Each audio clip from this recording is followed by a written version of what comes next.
Oke, assalamualaikum warahmatullahi wabarakatuh. Kita jumpa lagi di cerita Zeki episode 32. Oke, di episode kali ini sesuai dengan permintaan beberapa netizen. Kemarin ada yang minta untuk membahas tentang ujian IELTS ya, atau ujian bahasa Inggris, atau sebenarnya bahasa Inggris itu seperti apa. Karena kan aku merasa bahwa kalau aku tidak capable dalam menjadi narasumber atau menjelaskan tentang bahasa Inggris, makanya ini aku mengundang temenku untuk jadi narasumber, dan aku ngerasa memang lebih pantas lah ya. Ini namanya gitu. ini namanya Mas Aldo, dan mungkin bisa kenalan Mas. Jadi Mas Aldo ini di kuliah di mana, terus apakah self-funded atau beasiswa, dan beasiswanya apa? Kalau beasiswa mungkin bisa dijelaskan.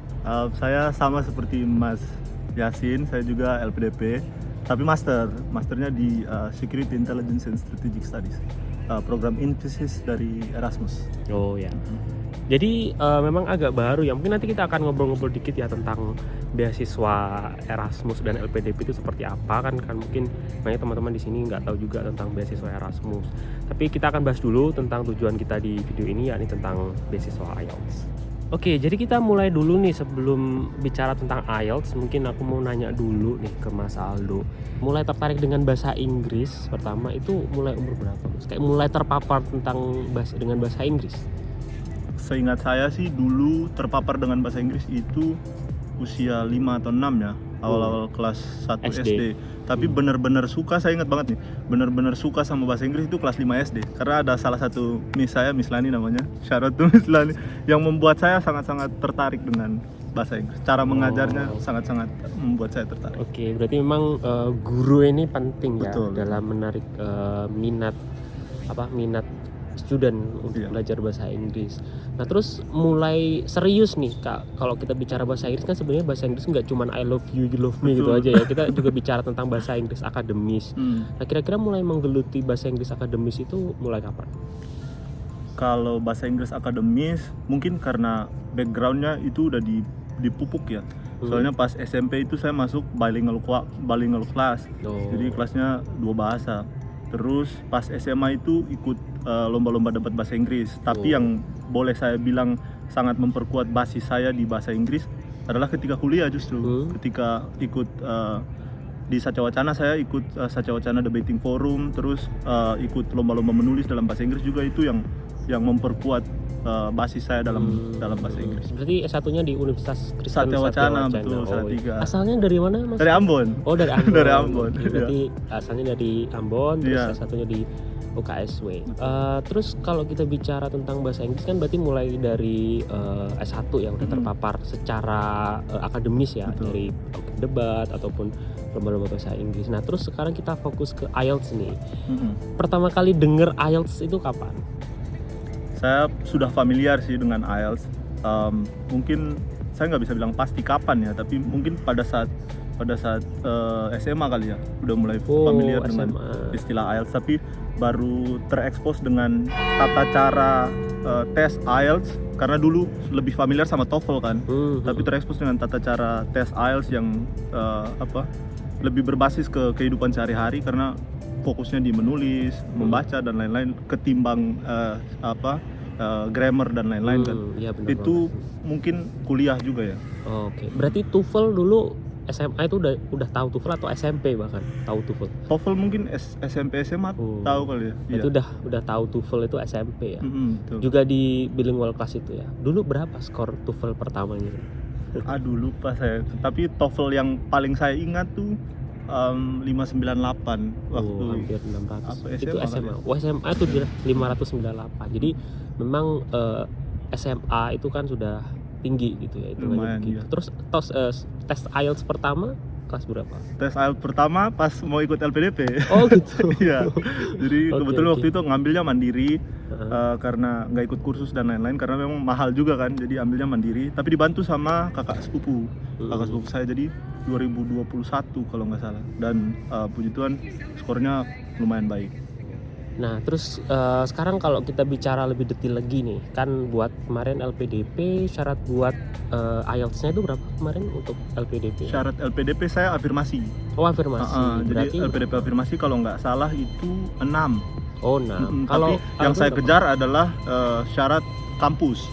Berapa Kampus itu? mengharuskan overall 7,5 dan kebetulan waktu itu dapat skornya 7,5, tapi ada syarat per band. Heeh. Nah waktu itu yang tidak lulus tuh untuk kampus yang saya tuju itu di syarat per bandnya, jadi kurang 0,5. Makanya setelah lolos LPDP saya ambil lagi pengayaan bahasa di Universitas Indonesia. Oh, berarti udah 7,5 sebenarnya pas daftar iya. LPDP. Meskipun syaratnya 6 ya. Betul. Terus abis setelah pengayaan bahasa berapa skor? Setelah pengayaan bahasa, puji Tuhan jadi 8. Luar biasa. Komponennya dari berapa aja tuh komponennya? Komponennya yang naik pesat sih di speaking sih, karena itu salah satu nemesis saya. Waktu itu tujuannya adalah 7, tapi tes pertama cuma dapat 6,5. Nah bandnya naik dari 6,5 sampai 7,5 di speaking. Naik 1 ya. Naik 1. Terus yang lain, komponen yang lain? Komponen yang lain mungkin reading sama listening itu dari 8,5 ya. 8 terus naik ke 9. 9. Jadi informasi aja guys. Jadi IELTS itu nilai maksimalnya 9. Kalau dia skornya 9 ya berarti either salah satu atau benar semua gitu ya. Jadi listening readingnya 9 ya. Terus speakingnya tadi 7,5. Terus writingnya? Writingnya 7. Oh 7. Berarti memang bagus ya. Karena biasanya ada beberapa orang itu yang IELTS-nya itu overall-nya bagus, tapi dia sangat tingginya di listening dan reading. Sedangkan untuk yang writing, speaking-nya itu ya biasanya 6 atau 6,5 gitu ya. Terlihat bahwa memang Asaldo ini nggak cuma listening reading aja gitu, nggak cuma jadi pendengar yang baik, tapi dia juga orang untuk yang berbicara dengan baik dan menulis dengan baik gitu ya. Jadi overall seperti itu. Nah kira-kira nih Mas, kalau kita bicara tentang IELTS atau skill bahasa Inggris Mas Aldo nih, kan sebenarnya banyak kan orang-orang yang minder untuk gak daftar LPDP atau minder untuk gak daftar kuliah di luar negeri semata-mata karena bahasa Inggrisku lemah dan sebagainya gitu ya. Mungkin ada tips nggak, mulai dari perkomponen dulu nih? Kalau dari listening nih, kalau tips listening itu gimana tuh? Kok bisa 9 itu gimana? Listening bisa 9. Kalau yang rumus yang bekerja untuk saya pribadi ya adalah kesukaan terhadap pop culture, terutama western pop culture. Jadi music, film, dan buku dalam bahasa Inggris itu sangat membantu saya dalam memahami cara mendengar, cara membaca dalam bahasa Inggris menjadi jauh lebih baik. Dulu itu kami punya TV kabel dulu. Ada siaran-siaran kayak HBO, Nickelodeon, Cartoon Network yang sangat membantu. Kadang kami nonton dengan dan tanpa subtitle, jadi cukup membantu sejak berarti kecil. terpaparnya sudah dari kecil. Iya betul. Cuman kan biasanya gini, kalau kita bicara listening itu kadang kita ngerti apa yang kita dengarkan, tapi kita nggak bisa menuliskan apa yang sudah kita dengarkan. Nah itu gimana tipsnya? Yang menulis ya? Biasanya kan kalau listening itu nggak cuman ngerti atau mendengar kan, tapi harus menjawab pertanyaan dari apa yang kita dengar. Itu kan kadang agak ada challengingnya juga buat kita yang kesulitan gitu di listening. Itu gimana? Saya rasa yang paling efektif untuk enhance listening dan kemudian menerjemahkan apa yang didengar itu dari kebiasaan kali ya. Jadi dulu, kalau ini saya berkaca dari pengalaman saya aja. Jadi dulu yang saya lakukan selain suka terhadap pop culture kayak musik adalah juga harus tahu lirik. Jadi saya bukan hanya mendengar musik doang, tapi saya tahu liriknya dan pengucapannya seperti apa, dan saya bisa menulis lirik dari lagu yang saya suka. Kayak dulu saya suka Michael Jackson, kemudian Queen, Oasis. Jadi saya tahu liriknya, dan itu mungkin juga membantu untuk saya dengar bunyi fonetik, tapi saya tahu fonetik ini huruf apa yang ada di dalamnya. Mungkin itu juga membantu. Oke, berarti dia main fonetik, kamu main fonetik juga. Dia harus paham juga, luar biasa. Oke. Berarti nggak cuman, kan biasanya ada tuh orang, aku paham yang dibicarakan, tapi aku nggak bisa ngapa-ngapain dengan apa yang aku pahami. Biasanya ada orang gitu ya. Betul. Kadang-kadang yang membuat orang salah beberapa soal di listening itu adalah plural S dan ada dan tidak adanya S. Benar. Iya, dan bunyi-bunyi fonetik yang hampir sama itu kadang-kadang membuat orang terkecoh. Iya sih. Berarti pembiasaan juga ya. Betul. Jadi penting juga, gak cuma buat dengerin aja. Kalau mau skornya 9 itu ya memang harus total gitu ya, gak cuma dengar ya aku paham tapi nggak bisa ngerti, nggak bisa 9 kalau seperti itu. Different accent matters as well. Ya itu karena IELTS juga ada berapa aksen kalau Iya, ada IELTS? British, Australian. Oh ya, jadi meskipun dia yang ngeluarin itu UK untuk IELTS, itu juga dia ada British, ada Australian, sama US ada juga nggak sih? US. Ya ada aksen juga. US kayaknya yang standarnya. Ya. Nah terus kalau bicara tentang reading nih, kan biasanya tuh banyak ya orang kayak aduh malas bacanya banyak gitu. Kalau di IELTS itu kan ada berapa bacaan? Tiga atau 4 kalau nggak salah. Aduh lupa saya. 3 ya kalau nggak salah. Ya 3 bacaan. Iya, ada yang jenis soalnya atau bacaannya. Oh bacaannya iya mungkin 3 atau 4 ya. Soalnya waktunya satu jam. 1 jam. Ya itu gimana tipsnya? Kayak reading bisa 9 itu kan berarti kayak sempurna dalam memahami bacaan gitu ya. Selama yang saya pelajari dari menerima bekal di pengayaan bahasa di Universitas Indonesia, kami diajari teknik-teknik membaca. Jadi kayak skimming, screening. Jadi tidak harus membaca kata per kata sampai selesai karena tidak masuk akal.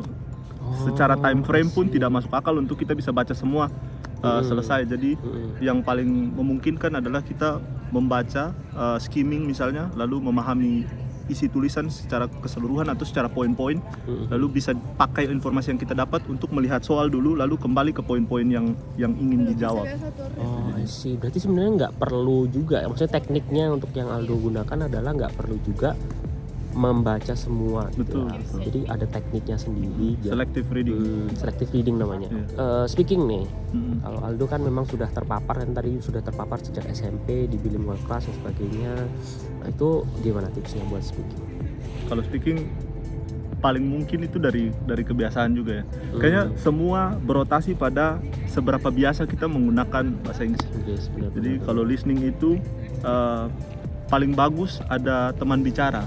Itu paling potent untuk melatih kemampuan bahasa Inggris. Jadi teman bicara itu sangat merangsang kemampuan kita untuk berkembang. Tapi selain teman bicara, kalau memang nggak ada dan nggak bisa ditemuin, bicara sendiri di hadapan cermin itu juga sangat membantu. Oh iya. Jadi paling nggak kalau ada temennya kan ada yang respon apa yang kita bicarakan. Kalau ngomong di depan cermin kadang ini terus apa gitu ya, nggak ada responnya. Oke. Iya, tapi berlatih monolog juga. Oh, I see. Iya, penting untuk karena semakin kata itu diucap lalu semakin fasih untuk diucapkan berkali-kali, maka no brainer untuk mengucapkan kata itu. Paham yang saya maksudnya. Jadi kayak tidak butuh effort lebih untuk kadang ucap kan kata itu kalau kita masih orang Indonesia kan kadang kita harus mikir ini mau ngomong ini harus ditranslate dulu bahasa Indonesia gitu ya, atau nggak ada sense of language-nya gitu ya. Jatuhnya kayak harus mikir dulu mau ngomong apa, nggak bisa kayak gini. Kalau gini kan ngomong itu langsung karena itu bahasa kita. Tapi kalau udah terbiasa pakai bahasa Inggris mungkin ngomong pakai bahasa Inggris bisa langsung gitu ya. Jadi nggak perlu jadi otak mikir proses dulu. udah bahasa Inggris. Bener. Oke. Terus terakhir nih writing, komponen writing gimana? Kalau kemarin tuh writing memang yang agak dipush ya. Entah waktu latihan pertama maupun latihan pada saat di UI, dan yang dilatih itu adalah kemampuan untuk menulis kalimat-kalimat yang kompleks. Jadi tidak hanya berhenti pada kalimat-kalimat yang simple. Kalimat yang simple tuh misalnya ada subjek, lalu predikat atau kata kerja, lalu objek, titik. Tapi kita belajar untuk memakai koma dan melanjutkan kalimat itu. Sama seperti di speaking kita harus willing to talk at length. Di writing juga jangan hanya berhenti di titik. Jadi harus ada koma dan melanjutkan dengan clause-clause selanjutnya. Anak-anak kalimatnya ya. Jadi nggak cuma subjek, verb, objek gitu aja. Biasanya kan skornya yang 6,5 itu ya mungkin karena struktur bahasanya ya terbatas gitu, nggak bisa membuat kalimat menjadi kompleks. Ya luar biasa. Nah terus dari 4 komponen itu kira-kira ada tips lagi nggak terkait dengan IELTS? Kalau saran secara keseluruhan supaya latihannya jadi jauh lebih efektif adalah kita bikin sasaran. Kayak misalnya saya kemarin saya sudah cukup confident dengan listening sama reading. Jadi yang saya fokus adalah kejar speaking sama writing. Jadi kita harus set dulu prioritasnya, mau yang mana duluan, dan itu yang harus dilatih lebih keras. Lalu harus ada waktu yang dialokasiin. Jadi misalnya saya dulu waktu latihan pertama dengan kakak sepupu saya, itu kami latihan di malam hari karena kebetulan beda 7 jam sama Belanda. Kami latihan di malam hari. Kakaknya di Belanda? Iya betul, waktu itu sudah lolos LPDP, sekarang udah lulus. Nah jadi ada waktu yang dialokasiin, yang kita udah komit buat waktu itu nggak dipakai buat apa-apa kecuali buat latihan. Oke. berarti komitmen terhadap waktu gitu ya. Betul. Terus mungkin terkait dengan ini banyak nih ya mahasiswaku itu kayak sering bilang bahwa telat nggak ya kalau mulai sekarang, maksudnya mereka kan udah kuliah S1, bahkan ada yang udah mau lulus dan mau daftar LPDP dan baru kerasa nih berasa bahwa aku nggak tahu apa-apa tentang bahasa Inggris dan sebagainya gitu ya. Kira-kira gimana tipsnya nih buat yang baru mulai menyeriusi gitu ya, bukan yang sudah terpapar sejak lama seperti Aldo pas SMP atau SMA gitu ya. Itu gimana yang baru mulai? Kalau aku bilang sih nggak ada kata terlambat ya, nggak bakal telat, karena menurutku naik 1 dan 2 itu sangat realistis di dalam IELTS. Jadi misalnya dari 6 naik ke 8 atau dari 4 naik ke 6 itu masih sangat realistis. Naik 3 itu butuh effort yang keras. Naik ke 4 itu lebih keras lagi. Jadi kalau naik 5 itu mungkin 4,5 sampai naik 5 itu mungkin agak mustahil ya kalau Dari 4 ke 9 itu. dari 4 ke 9 Luar biasa. kayaknya agak mustahil. Naik ke 4 itu udah butuh effort yang sangat lebih. Tapi naik 1, 1,5, 2 itu masih sangat realistis untuk dicapai kalau menurut saya. Berarti gimana nih? Maksudnya nge-pushnya gimana nih?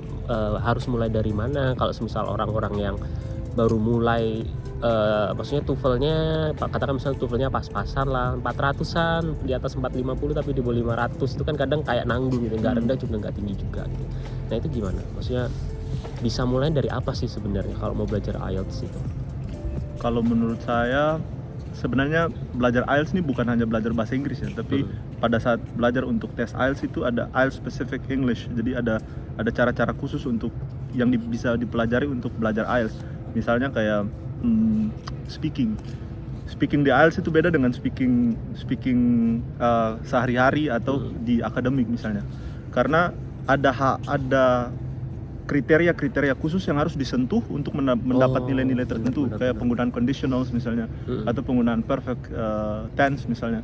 Jadi kita bisa belajar untuk menggunakan komponen-komponen ini di dalam cara bicara kita supaya boost skor kita. Ya, jadi nggak cukup sebenarnya kalau ya tadi ya mungkin dijelaskan bahwa subjek verb objek aja nggak cukup. Kita harus kalau mau skor yang tinggi ya kita harus tahu segimana yang bisa kita take gitu ya, karena somehow poinnya juga akan meningkat. Ya terkait dengan kosakata yang lebih advance gitu gimana dong? Kosakata yang lebih advance saran saya sih nggak usah dihafal ya.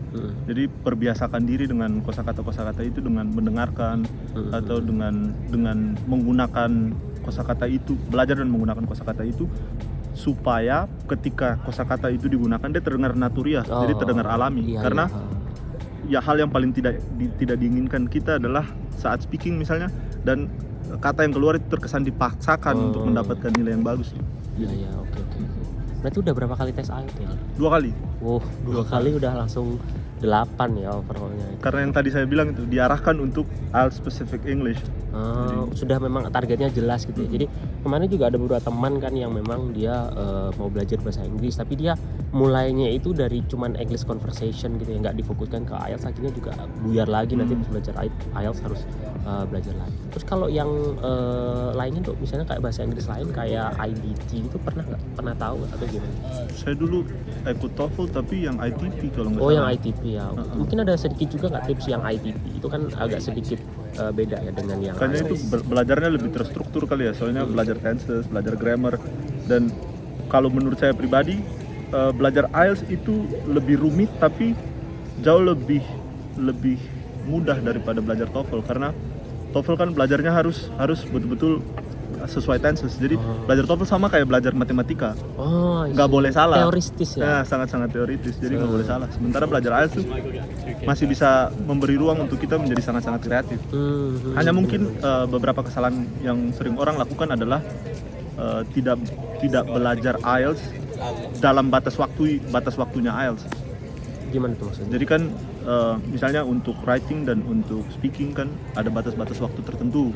Jadi kayak kita harus menulis 150 kata dalam 20 menit, 250 kata dalam 40 menit, atau bicara monolog hanya dalam 2 menit. Kadang-kadang orang kagok dengan keterbatasan waktu itu. I see. Jadi kita harus willing to talk at length misalnya, Mm-mm. tapi juga willing to talk at length in a certain Precise. period of time.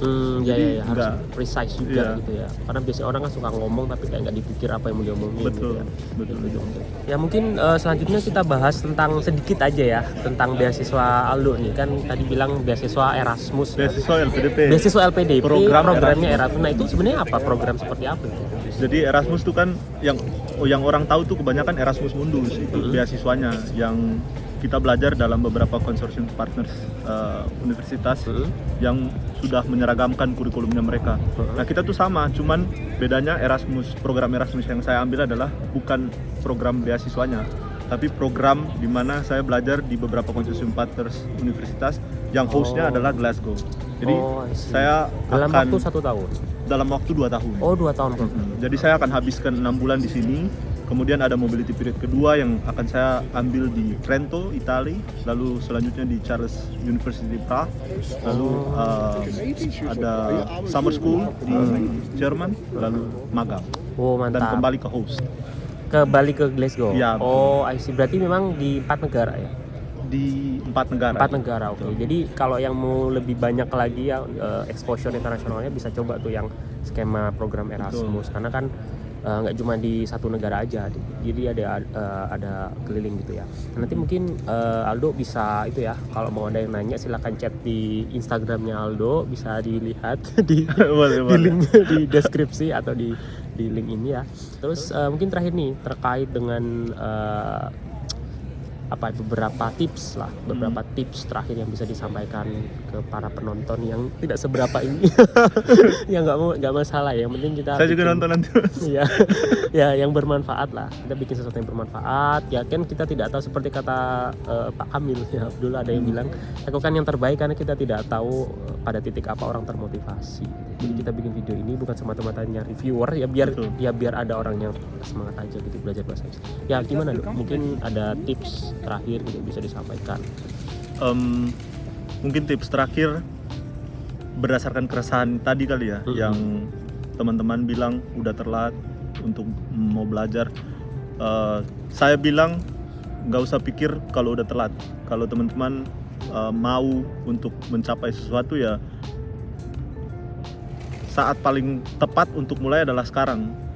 Dan ya kalau nggak mulai sekarang, kita nggak bakal pernah coba dan kita bakal nyesel kalau. Iya. Karena kita lebih baik kita coba dan mungkin gagal dan kemungkinannya kecil mungkin kalau kita sangat-sangat berusaha, tapi kita tahu kalau sampai sejauh mana kemampuan kita daripada di kemudian hari kita akan mengingat-ingat lagi lalu kita Kenapa nggak nyoba ya saat betul. itu? I could have gitu ya. been it could have been me. Ya, Asia. Itu perasaan yang paling gak enak. Ya daripada, maksudnya ya paling nggak kita udah nyoba gitu, meskipun tahu meskipun nanti akan gagal, tapi ketika Betul. kita mungkin lebih berusaha lagi mungkin nggak akan.